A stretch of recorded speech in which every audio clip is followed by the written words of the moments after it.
Hi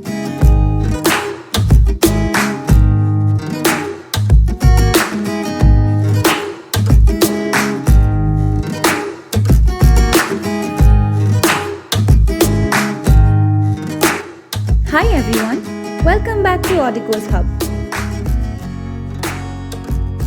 If you like our training videos and tutorials in the field of biotechnology and food technology, please don't forget to like the video and subscribe to our channel. Also, hit the bell icon to never miss any updates.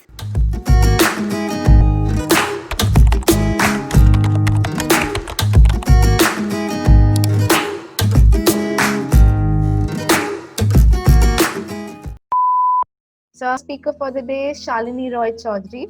She has completed her master's project in the field of protein biology from UMDAE CBS. And the title of her project is Molecular Tool Building for studying about FAP147 in Chlamydomonas flagella.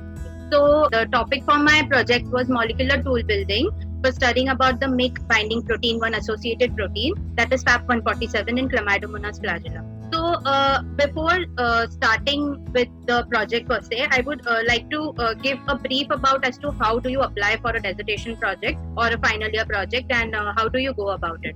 So I would be basically talking about the prerequisites of applying for a dissertation, introduction of my project, what all were the methods that I used, and a little bit of do's and don'ts.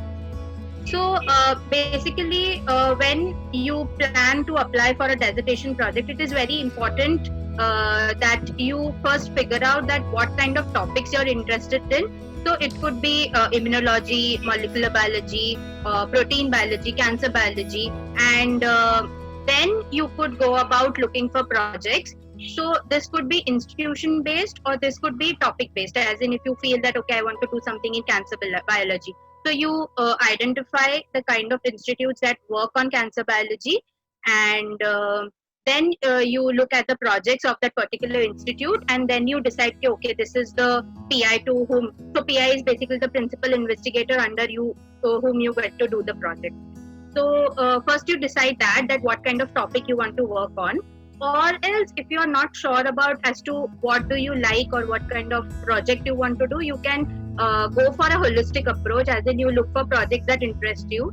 So basically you go to every PI's personal page on the institute, you read through the projects, and you decide okay, this is what I want to do, and then you apply.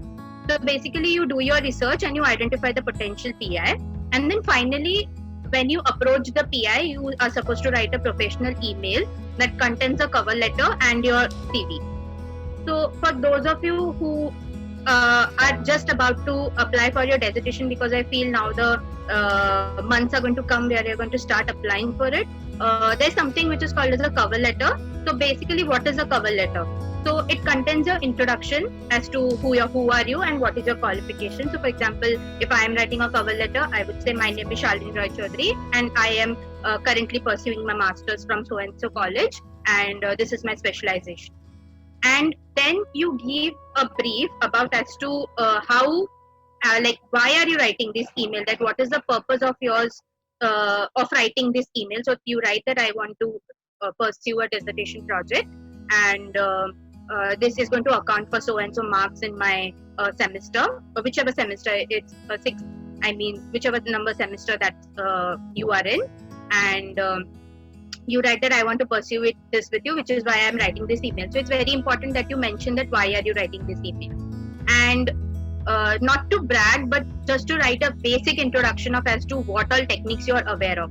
So now I am aware, and we all are aware, that colleges don't give us that much of an exposure to techniques. I mean, every person individually doesn't get to do the high-end techniques, but it's always good to mention that what all techniques you have learned about. Like for example, if you are a master's student or even if you are a bachelor student, you would have read about protein purification techniques, for example, or how PCR works, or what are the gel electrophoresis techniques. So these are some basics that everybody learns as a part of the curriculum. And if you have bioinformatics, if you have biostatistics, it would be nice to mention that okay, I am aware of so and so techniques, and I am willing to get a hands-on on this by pursuing a project. And most importantly, always remember that when you're writing to a particular PI, please don't forget to mention that why are you writing to this particular PI. Like, don't make it a very general email that, okay, you know, I want to apply for a dissertation project, and which is why I have written this email to you. So it would be nice if you could go through that particular PI's project beforehand, and you write that, okay, you are working on protein biology, or you are working on recombinant, like you are using recombinant DNA technology, or you are making transgenic plants or animals, or you are doing you are working on animal models or some particular model organism, which is why I am interested to work with you and I want to learn more from you. So one pro tip that I would want to give over here is prepare a general body, but always customize according to the PI. So make the normal, you know, the first 3 paragraphs, which are going to be completely common, which is like your qualification, your introduction, basic techniques and all, this is going to remain completely common. But in the end, you can customize it according to the PI that you're applying to, as to why are you willing to work with this PI. So, okay. Coming to my topic, as I said, it's molecular tool building for a certain protein called as FAP147 in the Chlamydomonas flagella. So as you can clearly see, this is the cross section. This is the cross section of the flagella in the Chlamydomonas. So this is the basal body. So basically, the basal body is the one which is attached to the body of the Chlamydomonas, and then this is the flagella protrudes out of it. So the outer covering is called as the axoneme, and inside this structure is made up of it's a 9+2 arrangement of microtubules, wherein you have 9 microtubules in the outer ring, which is called as the outer doublet, and you have 2 microtubules in the center, which is called as the central pair apparatus. So my lab basically worked on the central pair apparatus. So the central pair apparatus has 2 microtubules, namely C1 and C2. So the C1 is fairly characterized, and you will get a lot of data on C1. However, the C2 microtubule is not well characterized, and which is the interest of the lab, the group in which I was. So now, if somebody asks me that, Shalini, why somebody has to learn about Chlamydomonas flagella? So there is a whole range, or I would say a whole umbrella, which is called as ciliary biology, which actually deals with learning cilia and flagella. And cilia could be motile as well as non-motile. So when I say motile or non-motile, non-motile is basically the cilia which is involved in sensory functions or detecting functions, and motile are the ones which actually help in the movement of certain kind of fluids across your body. So if you look at figure number 2, you could see that cilia, both motile, non-motile, are present all over the body, and any kind of a defect in either of the cilia causes a holistic range of disorders, as you could see: hydrocephalus, congenital heart diseases, central obesity, hearing loss, retinal dystrophy. So which is what makes it essential for us to learn about ciliary biology, as to so that we can devise therapies, we could understand such kind of diseases better, and then obviously we can devise therapies against them, and we can give treatment to patients who suffer through. So the key queries are, so the diseases that are caused due to ciliary defects are called as ciliopathies. So it's a range of diseases that are caused due to defects in cilia, and very less is known about their cause and mechanisms, which is what makes it difficult to devise therapies against those, and it is difficult to devise therapies. So basically, learning about flagella or cilia using Chlamydomonas as a model organism is for a better understanding of ciliary biology. Now, there are many organisms that actually have a cilia or a flagella. I mean, I would be using cilia and flagella interconvertibly because both are made up of the same protein when it comes to eukaryotes, and it's very important that I choose my model organism wisely, depending upon what is my topic of interest and what is my final aim. So why Chlamydomonas reinhardti? So it's an unicellular eukaryotic biflagellated photoautotrophic green algae. It's very easily grown using something called as a tris acetate phosphate medium, which is commonly known as TAP medium. And the major two features of using Chlamydomonas as a model organism is essentially that the flagella could be beautifully extracted without any cell body contamination. However, if you use some other organism which has a cilia or a flagella, it comes with a little bit of cell body contamination, which makes it difficult for further analysis. And easy availability of non-lethal central pair mutants. So basically, what I'm trying to say from this is that if I am making a mutant like a protein mutant, if I'm knockouting or knockdowning any mutant, any protein from the cell, the Chlamydomonas doesn't die. It survives despite of having a mutation. So that is what I'm trying to say from easy availability of non-lethal central pair mutant. So in a gist, if I have to tell you what my project was basically, so as you can clearly see, there's C1 and there's C2. So C1 is poorly characterized, that's why I'm not emphasizing much on that. So if you look at C2, now both this C1 and C2 have some external projections. So the 2B projection of the C2 microtubule has a protein which is called as FAP174, which is a MYC binding protein 1, which has been identified by the group, the lab, and it was seen that FAP174 mutants have a lot of deformities, is non-motile, and hence it was found that FAP174 is essential for the motility of the cell. And when various analysis was carried out, FAP174 was found to have interactions with other proteins which is present in the 2B micro, like the 2B projection, out of which few are FAP65, FAP75, FAP70, and finally coming to my protein of interest, that is FAP147. So FAP147 is a MYC binding protein 1 associated protein.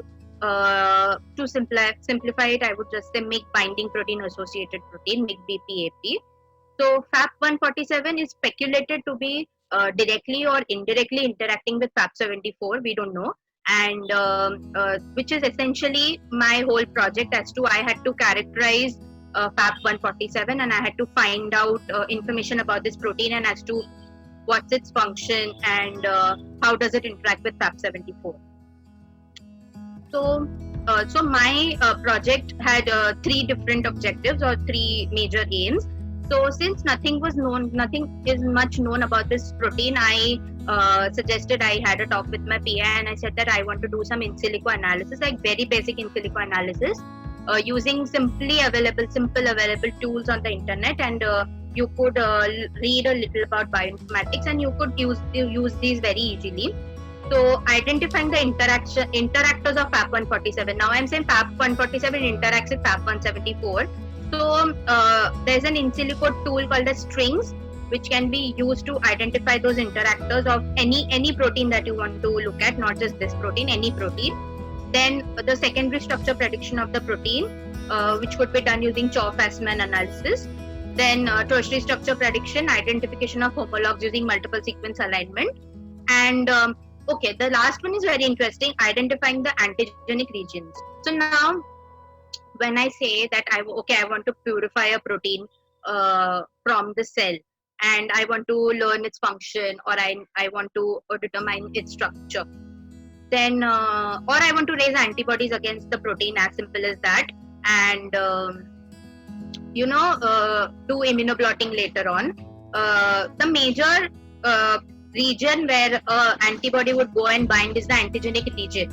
So if your aim is just to raise antibodies, you could simply identify the antigenic regions, you could clone it into your suitable vector, and you can purify it and you can raise antibodies against those. So I had done that as well, like I had identified, like the seniors in my lab had identified the antigenic regions, and work was happening on that as well.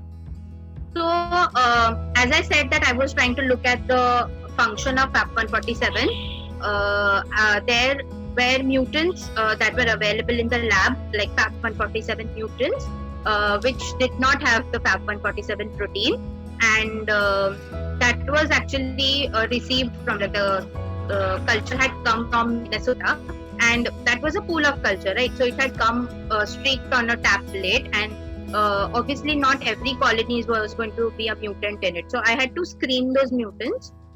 So for screening, I used a PCR-based screening, which was the genotypic analysis, to see whether my gene of interest is disrupted or not.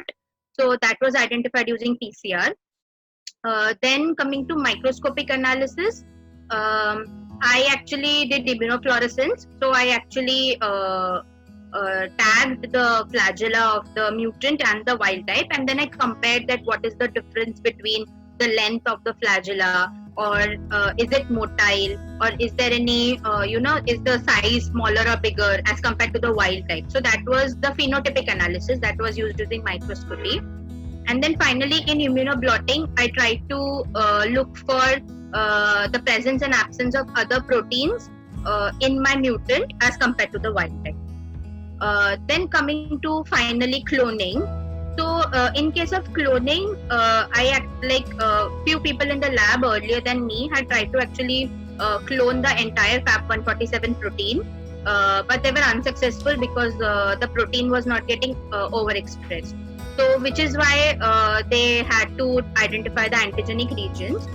So once the antigenic regions were identified, primers were made and PCR-based cloning was carried out. So basically you have the entire FAP147 gene, and using primers specific for the antigenic regions, those regions were amplified and then they were purified, and they were used further for further analysis.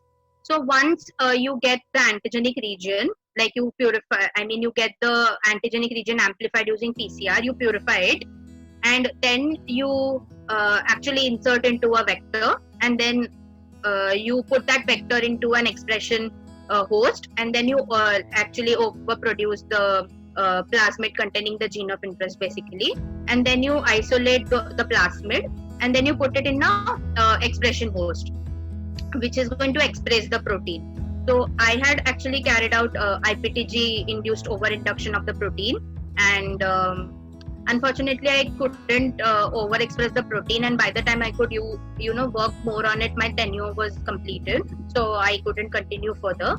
And finally protein expression studies as to has the protein been overexpressed or not. So a quick do's and don'ts as to this is completely from a personal experience. Please don't take it like is she bragging or something like that. This is out of complete sheer experience. So I would suggest that please be an avid reader and read as many research articles as you can. So please understand this, that not every person is going to know everything about certain topic. You might know very little, or you might know nothing at all. So please don't take it to heart that I don't know anything about this and I'm not a fit here and I won't be able to do anything. Please don't do that. Please try to understand your topic well, and try to read as many as research articles as you can related to the topic, or for that matter books. You can read books on the topic. So as if I'm talking about Chlamydomonas, so Chlamydomonas, many people have written books on Chlamydomonas which are very helpful. Then even if you don't have books, please read research articles, because it is going to give you a fair idea of as to what is the topic, and 3 to 4 months is not sufficient to learn about a topic, but you at least get a basic idea of as to what you're doing.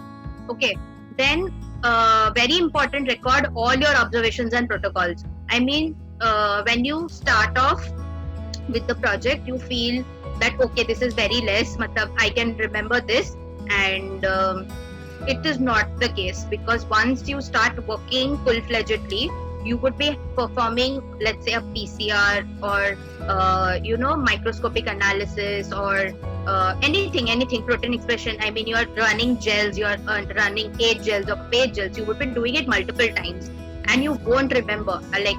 Take this as a word that you won't remember what you have done unless you record your observations. And please, protocols, so it's goes without saying that you have to write down the protocols, because it might be so that the protocol that was given to you doesn't suit what kind of thing you are doing. You might have to modify a bit. So please record all of those. It helps you abundantly when you have to write a thesis. Okay, back up all your data. Okay, so this was one thing that happened with my friend, that she forgot to back up all her data, and she was waiting till the last moment that okay, I will back up it till the end, like the images or whatever. And unfortunately some mishap happened with the instrument, and data was gone. So that was like a huge blow, but luckily we could retrieve the data. But it might not be the case with every instrument, so please don't take that chance.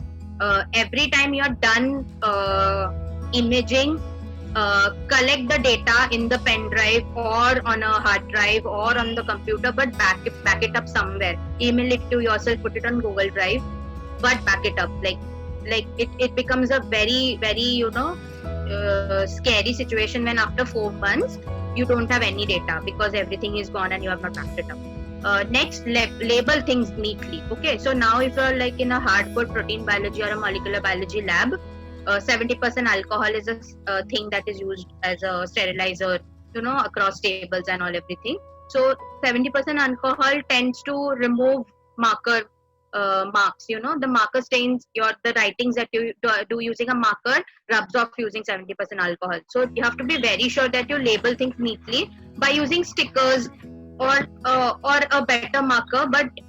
And nonetheless, without also alcohol, please label your tubes neatly, because somebody else might not know that this is an important tube for you and there is no labeling, and they just throw the tube, and it might be a very important sample for you. So please don't do that. Apart from that, now if you do transformation, let's say, so the plates that have your transformants have to be saved, right? So you have to keep on co-culturing them or subculturing them time and again, so that you maintain those transformants over the plate. It's very important to label those, because you might have used different plasmid constructs, or maybe you might have used different gene constructs, and if you don't label them properly, you will not know that which gene construct or which different set of plasmids are present in which plate. So please don't do that. Label things absolutely neatly. Next, please discuss and communicate. I was very fortunate that my lab had very supporting seniors, and my PI was very supportive, and she always guided me as to what I could do, and with respect to troubleshooting, because I had a lot of problems initially when I was trying to standardize PCR, but the solution to it came very easily, as because I discussed with my seniors as to something is going wrong.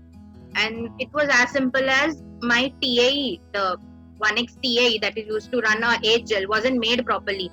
It had a little less proportion of EDTA, due to which my gels were not being prepared properly, due to which I was not getting bands on my gel. So it was as simple as that. But I couldn't troubleshoot it on my own. I actually required, and I needed the help of my seniors, who actually gave me this idea that okay, you might make the stock freshly and you can again use it. So please discuss and communicate. Please don't restrict yourself from communicating or asking simple questions. Like if you don't understand, it's okay. Then don't hide your mistakes. Please be very honest. I mean, if you hide your mistakes, eventually it might so happen that it actually affects your entire project. You are hiding your mistake, and you are not able to rectify what has happened. So please don't do that. Please just share. Just tell them, okay, this is what has happened. This has happened now. Like, please tell me. They might scold you. Something might happen, but then they are not going to remove you from the lab. That get out, don't come back again. That is not going to happen. So please be honest. And okay, the major thing, I'm going to emphasize this the most in the do's and don'ts. Start writing your thesis early and don't wait till the last moment. I mean, that is going to create such a pressure on your head that you won't be able to take it. Because see, I will tell you, generally materials and methods remain the same. So that is more or less known. There is nothing much that changes in it.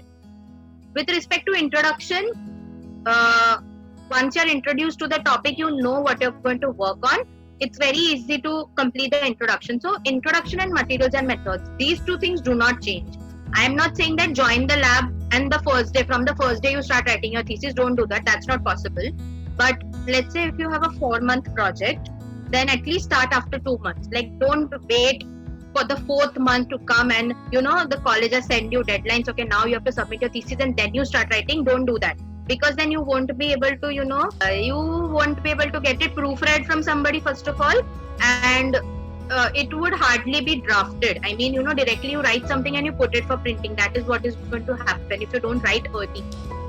Start with introduction, start with materials and methods, write it slowly. You don't have to go very fast, but if you get some free time, let's say you are having longer incubations, or you are having a day off, or you don't have much to do, so you read papers, you jot down the introduction, you reference them and you keep them, and then when you have to write it completely, you just take those points and you write it. It becomes very easy that way. But if you actually wait for everything to come and then write, so it's going to be a very difficult task, because thesis fairly is it's quite huge. It is of at least 30 to 40 pages, so it's not like really small, like a 10 to 15 pages ka report. That is not the case. And please edit all your pictures and keep as to what you want to put as results in your thesis. It becomes like life becomes very easy if you do that. For example, you have imaged, let's say you have taken your immunofluorescence microscopic images, and you just edit them, you crop them properly, you label them and you keep them. So once you have to put it in the thesis, it becomes very easy after that. Then focus on learning one thing completely rather than doing many things superficially. So now what I'm trying to say through this is, for example, if you have a basic technique, for example, if you are doing PCR, let's say, or if you're trying to do page or age, try to learn that technique completely. Like, don't do like this, that I want to learn everything that is happening in the lab. Sometimes it might not be possible because many people will be working on many things. Okay, so like, don't lose the focus on your project and try to learn something new. First finish your project, like first learn all the techniques that are involved in your project, and then if you have a chance to learn something new, then definitely go for it. Like, don't be like, okay, this is not a part of my project, I won't learn it. Like, don't be like that as well. So be open to everything, but concentrate on your project first. Like, try to learn the techniques that come in your project, and then go for something that your senior is doing, or even your the other interns who are present in the lab are doing something new, and you have some time to learn it. Go see how they're doing it, observe. That is how people learn. Please learn to observe things. It might not be the case that every time you get to do everything that you see, but it's always important to observe things. And lastly and finally, be open to accepting negative results. Like, please don't be demotivated that I'm not getting a band on my gel. It's okay if you don't get a band on your gel, but your expertise or your research instincts come into picture when you're able to troubleshoot that why am I not getting this band. Like, don't be demotivated. See, because it's going to be a topsy-turvy ride. It's not going to be like a plain road that okay, everything is available and you are said that okay, this is what you're supposed to do and this is how it is supposed to be. That is never the case, and it's never going to be the case. So please be open to negative results. I mean, results could be anything, be it negative or positive, doesn't matter. Results could be anything. Finally, I would like to suggest that when you're looking for your project or a PI, look at what kind of techniques the lab does. So if you see that they do an array of basic techniques like PCR, Western blotting, or gels, then you should apply to such labs. Why am I saying that? Because once you learn the basic techniques, it becomes very easy for you to build on it. Yeah, that's all. Thank you.